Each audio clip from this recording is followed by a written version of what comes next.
औज़ुबिल्लाहि मिनश्शैतानिर्रजीम बिस्मिल्लाहिर्रहमानिर्रहीम। डायस पर तशरीफ फरमा ऑल इंडिया मजलिस इत्तेहादुल मुस्लिमीन के आपके हमारे सदर बैरिस्टर मेंबर ऑफ पार्लियामेंट अलहाज बैरिस्टर असदुद्दीन ओवैसी साहब, यहाँ पर मौजूद मजलिस इत्तेहादुल मुस्लिमीन उत्तर प्रदेश के सदर जनाब शौकत अली साहब,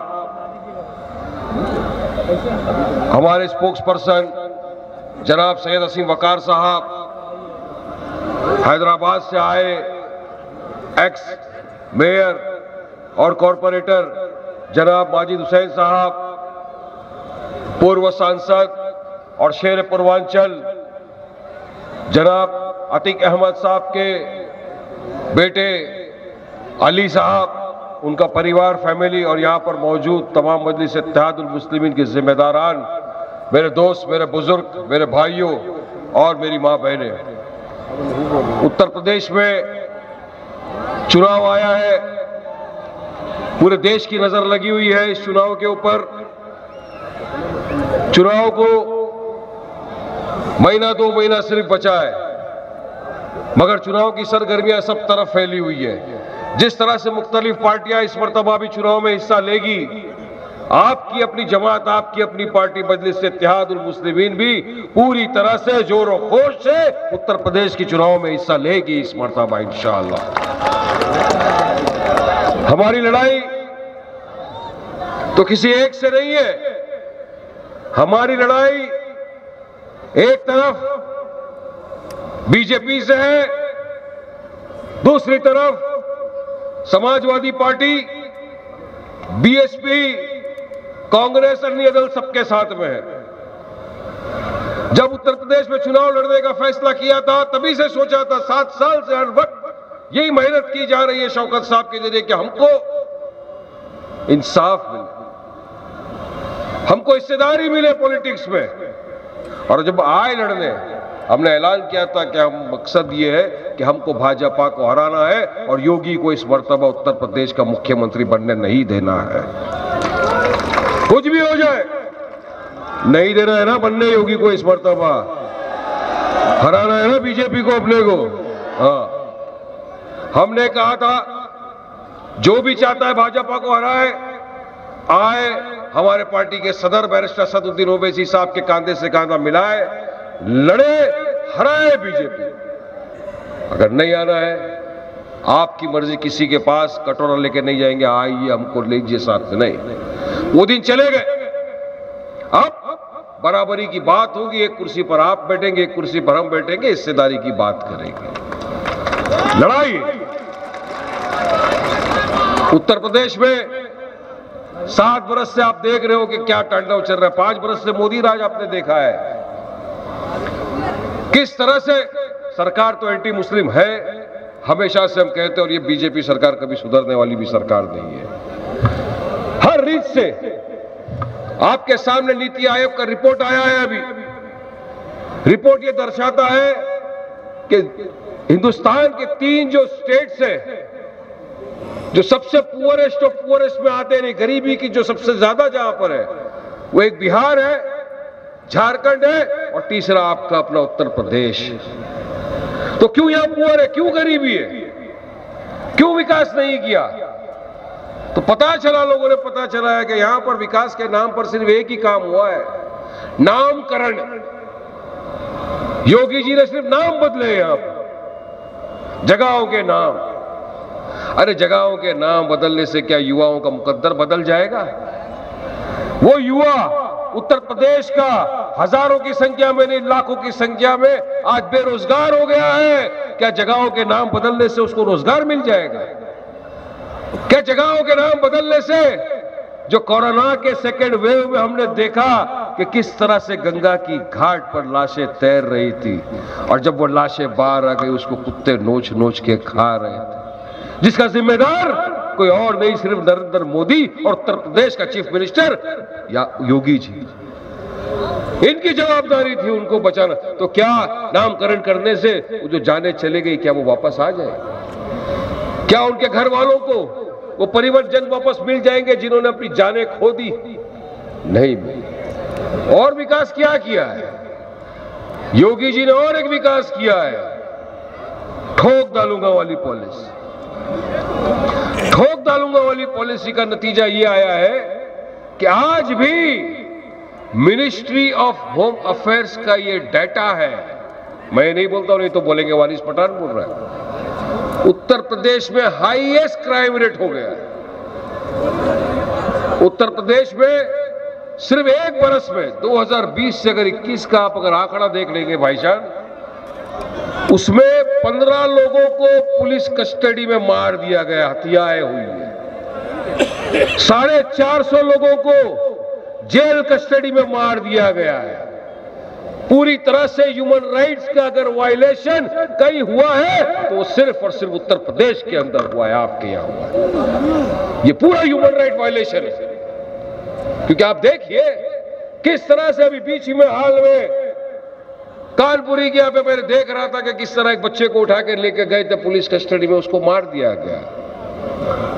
3 दिन पहले योगी की एक ठोक डालूंगा वाली पॉलिसी का नतीजा मैंने अपने सबने देखा कि एक युवा अपने मासूम से बच्चे को अपनी गोद में लेके जा रहा है, पुलिस लाठियां बरसा रही है, उसमें मारे जा रही है, बोल रहे साहब रुक जाओ मेरे बच्चे को लग जाएगा, बच्चा गोद में है, मगर नहीं सुनते, ये नहीं, मारा जा रहा है उसको। ये है योगी की ठोक डालूंगा वाला पॉलिसी।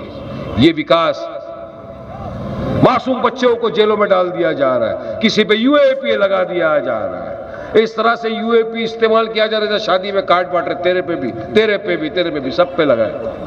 मगर उच्च न्यायालय, हमको न्यायालय पे पूरा विश्वास, पूरा भरोसा है। न्यायालय इंसाफ करता है, छोड़ देता है लोगों को। उनको पता है कि बेगुनाह बेकसूरों पे खोटे इल्जामात लगाकर उनको सलाखों के पीछे डाला गया है। यह है विकास यहां का। हम चाहते हैं कि यहां पर उत्तर प्रदेश में हम आए, चुनाव लड़े, हमारे प्रत्याशी यहां से जीते, आपके लिए इंसाफ की गुहार लगाए, आपके इंसाफ की, आपकी हक बयानी करे, जाके विधानसभा में जाए, असेंबली में जाए, आपके हक बयानी करें।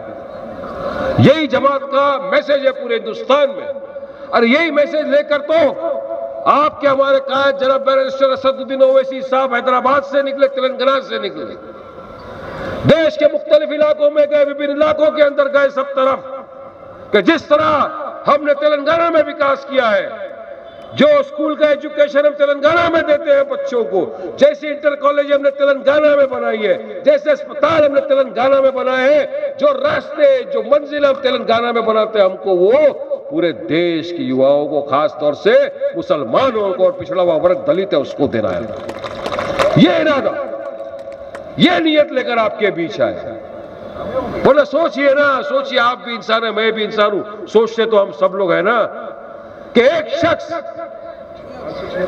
3 टर्म एमएलए, 3 टर्म एमपी, अल्लाह सुब्हानहू तक का दिया हुआ सब कुछ, बैरिस्टर है, पढ़ा हुआ शख्स, एजुकेटेड इंसान, पैसा अल्हम्दुलिल्लाह, 12 कॉलेजेस और स्कूल, हॉस्पिटल्स, दारुस्सलाम बैंक, नाम इतना, शौहरत इतनी, इज्जत इतनी कि हमारे देश के वजीर आजम को भी वो नहीं मिला है। ये स्टेटस का अगर आदमी अपने घर से निकलकर हजारों किलोमीटर दूर, आपके और मेरे जैसा उसका भी परिवार है, बीवी बच्चे सब है, सबको देखकर ना दिन देखता है ना रात देखता है, निकलते हैं अगर आपके हमारे लिए उत्तर प्रदेश में, कभी बरेली में, कभी लखनऊ में, कभी उतरौला में, आज आपके बीच में कानपुर में, कल मुंबई में थे, सब तरफ जा रहे। अगर आपके हमारे हक के लिए लड़ाई लड़ रहा है तो क्यों लड़ रहा है? इनको कुछ खुद के लिए नहीं चाहिए, अल्लाह सुब्हानहू तआला का सब कुछ है, ना प्राइम मिनिस्टर बनना है, ना चीफ मिनिस्टर बनना है, ना नेता बनने का कोई शौक है। क्योंकि मैं तो खुद देख रहा हूं ना, जैसा फ्लाइट की तरफ नजदीक भी जाते तो सारे के सारे पैसेंजर देखते, ओवैसी साहब आ गए प्लेन के अंदर, आज प्रधानमंत्री को कोई नहीं दिखता। ये है आंखों देखी बात बता रहा हूं, हर चीज है जिसके पास, मगर आए आपके बीच में घर परिवार संसार को छोड़कर तो सिर्फ और सिर्फ एक ही मकसद कि आपके बीच में से भी कोई ऐसा नेता पैदा करे, ऐसा लीडर पैदा करे जो जाए और असेंबली के अंदर और आवाज उठाए कौम और मिल्लत की, न मुसलमानों की हक की लड़ाई, न दलितों की हक की लड़ाई, इंसाफ दिलाए। जो 70 साल से हमारे साथ बेइंसाफी हुई है उसका जाकर इंसाफ ले असेंबली के अंदर। ये मंशा लेकर निकले हैं आपके बीच में, लेकिन आपका साथ चाहिए, आपका साथ चाहिए। आपके साथ के बिना कुछ नहीं हो सकता साहब, क्योंकि मजलिस इत्तेहादुल मुस्लिमीन है। मैं आपको मेरा उदाहरण देना चाहता हूं साहब। आप बोलेंगे नहीं कैसा हो जाता, ये वक्त बहुत कम है, कैसा लड़ेंगे, कैसा जीतेंगे। नहीं, अगर दिल में इरादा है, नीयत साफ है तो अल्लाह सुब्हानहू तआला तुमको कामयाब करता है, मंजिल आसान हो जाती है तुम्हारी हमेशा। मेरा ईमान है ये। 2014 का जब चुनाव आया था मुंबई महाराष्ट्र के अंदर असेंबली का, मैं मेरी बात बता रहा हूं साहब, ना मैं किसी सियासत पार्टी में था, ना सियासत मुझे आती थी, नहीं मैं वकील था पेशे से, मुझे वकालत का ये था। मैं सुबह जाता था अपने काम से, शाम को आता था, रात को अपना ब्रीफ पढ़ के फिर सुबह कोर्टों में चले जाता था। कहीं नहीं चुनाव का मुझे कोई नॉलेज नहीं था। 15 दिन पहले हैदराबाद के कायद आए मुंबई में, सब जगह मतलब पहली मर्तबा लड़ रहे थे, फर्स्ट टाइम फाइट कर रहे थे असेंबली का चुनाव मुंबई में। मुझे दोस्तों ने कहा वारिस भाई चुनाव लड़े हुए क्या? मैं बोला यार अपने को तो पता नहीं कैसा चुनाव लड़े, कानून कचहरी की लड़ाई बोलो लड़ लेंगे, भाईगिरी बोलो कर लेंगे धुमधुमला, क्योंकि वो तो अपने को सीखना नहीं है ना, भाईगिरी भी नहीं सीखना है, कानून भी नहीं सीखना है, दोनों में अपन मास्टर कर लेंगे, चुनाव नहीं, पॉलिटिक्स नहीं आता। अरे बोले कुछ नहीं, 15 दिन है, कल फॉर्म भरने का है, लास्ट दिन है। मैंने कहा फॉर्म भर देना है, चलो कोशिश करेंगे, फॉर्म भरते बिस्मिल्लाह। मैं रहता कहीं और चुनाव कहां से लड़ना है मुझे? मुंबई की नाक, सेंट्रल मुंबई की, साउथ मुंबई की नाक, जो एरिया को बाई कल्ला कहा जाता है, वहां से चुनाव लड़ना है मुझे। जहां अंडरवर्ल्ड डॉन खड़े हैं, 2 टर्म के सिटिंग एमएलए खड़े हैं, भाजपा के दिग्गज नेता खड़े हैं, वहां से चुनाव का पर्चा भर के चुनाव लड़ना है। मगर आप ही की तरह था, बिस्मिल्लाह बोल दिया, चलो हिम्मत है मर्दा, मदद है खुदा। साहब ने कहा लड़ दो वारिस, इंशाअल्लाह ताला देखते क्या हो। आप मानेंगे नहीं, फॉर्म भरा, 15 दिन मेरे हाथ में थे। अब भरते ही 3 दिन हमारे यहाँ पे बकरीद के दिन आ गए। अब ईद का माहौल तो आपको मालूम है, अपने वाले तो सब उसमें लग जाते हैं कामकाज में। 4 दिन तक कुछ नहीं हुआ, ना मुझे कोई ऑफिस दे रहा था, ना कोई चीज मेरे पास था कि मैं ऑफिस दूं। ये वो बहुत ट्राई किया, हमारे हैदराबाद के हमारे सारे प्रेसिडेंट वहां पे थे, हैदराबाद के जवाबदार जिम्मेदार हमारे कॉर्पोरेटर आए, पूरी मुंबई के अंदर मुख्तलिफ हल्कों के अंदर चुनाव लड़ रहे थे, कहीं नहीं हो रहा था। एक दोस्त का गोदाम मिल गया मुझे अत्तर का, वहां से हमने प्रचार किया, 7 दिन प्रचार किया। 7 दिन के प्रचार में वहां से बाई कल्ला, जो मुंबई की नाक कहा जाता है, वहां से आपका अपना भाई, आपका बेटा, आपका दोस्त वारिस पठान को जिता के लाया। यह मजलिस इत्तेहादुल मुस्लिमीन की ताकत है। अगर 14 दिन में एक नॉन पॉलिटिकल इंसान जीत कर हमारे असेंबली में जाता है, हक और हक लड़ाई लड़ता है, तो सोच लीजिए कि अगर मजलिस इत्तेहादुल मुस्लिमीन ने यहाँ पे 4 महीना काम कर दिया और आपने सबने मेहनत की, तो हम उत्तर प्रदेश से कितने लोगों को चुन के भेज सकते हैं। मेरा एग्जाम्पल दिया मैंने अपनी बात करने के लिए नहीं, आपको समझाने के लिए, आपको जगाने के लिए कि आज भी अगर हम मुत्तहिद हो गए, हमने ये सोच लिया कि अब नहीं, अब इतिहाद का सबूत देना है हमको, हमारी सफों से दरार को हटा देना है, हमको एक होकर एक परचम तले आना है, हमको बैरिस्टर असदुद्दीन ओवैसी साहब की क़यादत के अंदर काम करना है। तो यकीन मानिए मेरे दोस्तों, बुजुर्गों, भाइयों, कि इस मर्तबा मजलिस इत्तेहादुल मुस्लिमीन को उत्तर प्रदेश में जीतने से कोई नहीं रोक सकता है। किसी की बाईकलाल की ताकत नहीं कि हमको रोक सके, मगर हमको करना पड़ेगा। शुरुआत हमसे होगा।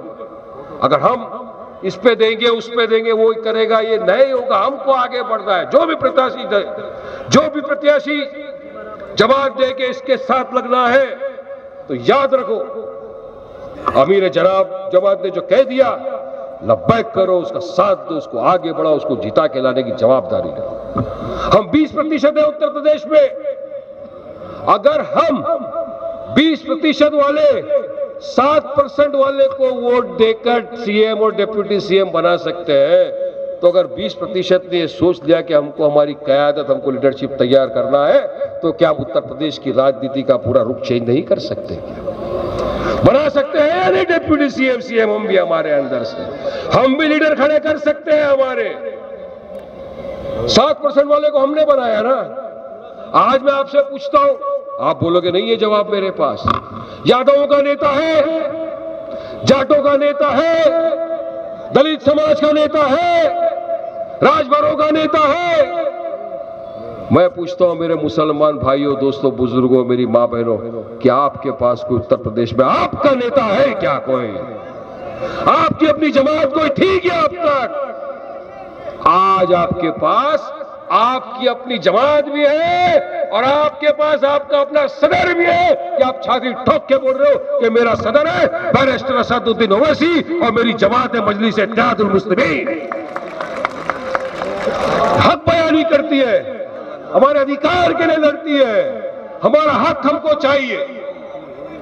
मुझे याद है अभी भी 2012 का जब घोषणा पत्र निकला था समाजवादी पार्टी की तरफ से, अखिलेश यादव ने कहा था उसमें, अगर हम उत्तर प्रदेश का चुनाव जीते तो हम मुसलमानों को एजुकेशन में और जॉब में रिजर्वेशन देंगे।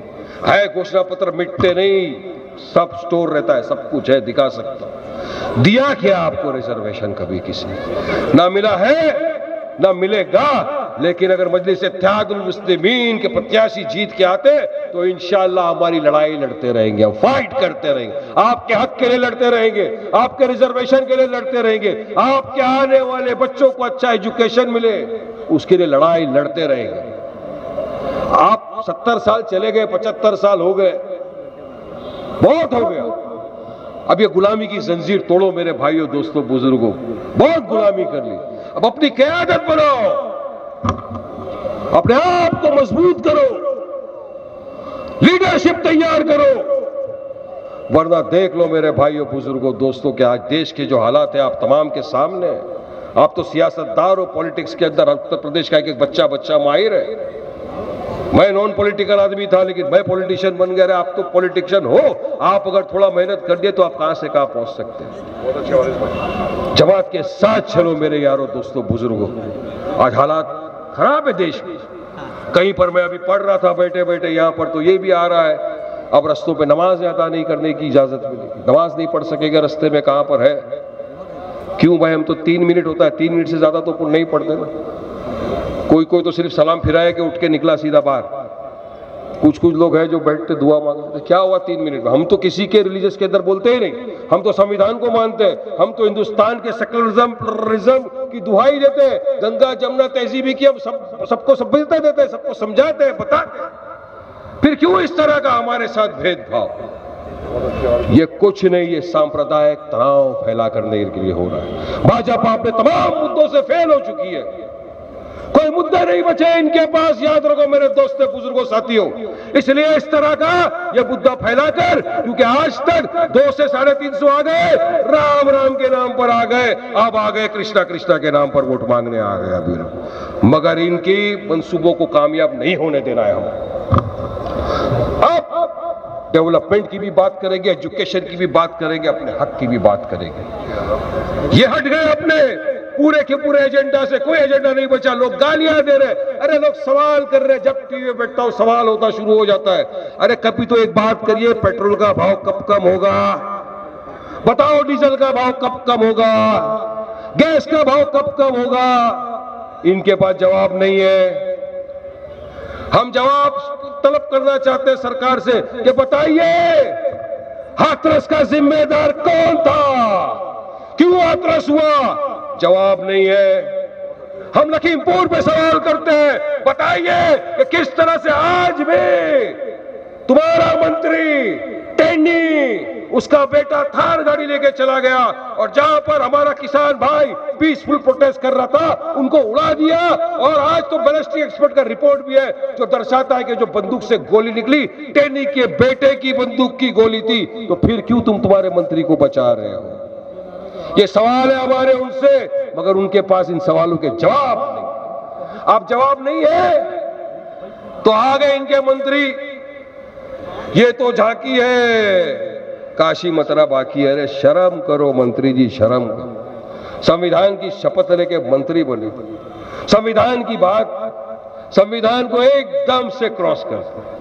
प्लेसेस ऑफ वर्शिप एक्ट 1991 ये बोलता है 15 अगस्त 1947 के पहले का जो भी आप उसको चेंज नहीं कर सकते। तो फिर क्यों इस तरह की बात, क्यों इस तरह की बातें करना? ये बातें इस तरह करना कि इनका सिर्फ एक ही मकसद है कि किसी ना किसी कम्युनल लाइन के ऊपर उत्तर प्रदेश के चुनाव को पोलराइज किया जाए, कम्युनल लाइन के ऊपर उत्तर प्रदेश के अंदर से वोट लिया जाए और आपको हमको बेवकूफ बनाया जाए। मगर याद रखो मोदी योगी अब नहीं चलेगी। अब ये जो जनता है, जो इतनी सारी जनता इतनी धूप में इतने वक्त से खड़े होकर बैठी है, इन्होंने मान लिया है कि नहीं अब वो ही करेंगे। अब एक ही क़यादत के बीच में काम करेंगे, एक ही क़यादत के परचम तले काम करेंगे, जिसकी पार्टी का नाम है मजलिस इत्तेहादुल मुस्लिमीन और सदर का नाम है बैरिस्टर असदुद्दीन ओवैसी। चुनाव आ गया है, महीना बाकी है, काफी लोग आपके पास आएंगे, कटोरा लेके आपके दरवाजों पे आएंगे, रिक्वेस्ट करेंगे। ये सो कॉल्ड सेक्युलर पार्टी, ये जो कथित सेक्युलर पार्टी वाले तो ज्यादा आएंगे आपके बीच में, क्योंकि वही का एमएलए भी है ना यहाँ पे, कि हमको वोट दे दो साहब। मगर नहीं मेरे भाइयों बुजुर्गों, याद रखना, सबको आपने वोट दिया, 75 साल से हर पार्टी को आपने वोट दिया, सबको इख्तियार की कुर्सी पे आपने बिठाया। मैं आपसे इतना तो रिक्वेस्ट कर सकता हूं ना, एक मर्तबा मजलिस इत्तेहादुल मुस्लिमीन को भी वोट देकर देख लो मेरे भाई। जितना अधिकार कानपुर की आवाम का वारिस पठान पे, उतना अधिकार वारिस पठान का भी तो है ना कानपुर के मेरे भाइयों पे। क्योंकि मैं तो आपका भाई भी हूं और आपका कलमा दुआगो भाई भी हूं, याद रखना मेरे भाइयों, कलमे से भी आपसे जुड़ा हुआ हूं। एक मर्तबा अपने इस भाई, अपने बेटे, अपने बच्चे की बात मान लो, एक मर्तबा एक परचम तले आ जाओ, इत्तेहाद पैदा करो, मुत्तहिद हो जाओ और चुन लो अपने मजलिस इत्तेहादुल मुस्लिमीन पार्टी को, जिताओ इनके प्रत्याशियों को, भेजो ऐवान असेंबली के अंदर, इंशाअल्लाह ताला आपको मायूसी नहीं होगी, याद रखना। क्योंकि हमारी कायदात, हमारा सर, हमारा जो झुकता है वो अल्लाह सुब्हानहू व तआला के सामने झुकता है, हम उसको जवाब देते हैं, हमको अल्लाह को जवाब देना है। हमारा वो सदर है, वो हेड है, तो याद अमीर जमात के साथ चलो, अपने सदर की बात मानो, सदर के साथ चलो, मजलिस को जिताओ और इंशाअल्लाह ताला कामयाबी आपके कदम चूमेगी, ये मेरा ईमान भी है। क्योंकि अगर एक ये बात मुझे याद आई, बोलता चला जाऊंगा, अपनों को जो ठुकराएगा मेरे भाई, गैरों की ठोकरें जरूर खाएगा किसी दिन, याद रखना। इसीलिए अपना लो अपनों को, ठुकरा दो गैरों को, आ जाओ एक प्लेटफॉर्म पर, जिता दो मजलिस इत्तेहादुल मुस्लिमीन को। हराएंगे ना बीजेपी को, हराएंगे ना समाजवादी को, हराएंगे ना बीएसपी कांग्रेस को, मुत्तहिद होएंगे ना, पैदा करेंगे ना इत्तेहाद, जिताएंगे ना बैरिस्टर असदुद्दीन ओवैसी की पार्टी मजलिस इत्तेहादुल मुस्लिमीन को। तो फिर लगा दो नारा, भाई तो रोज लगा रहा हूं,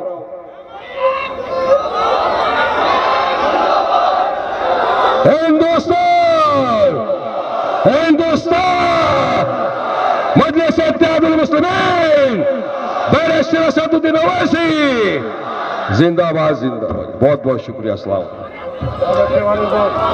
जनाब मुजीब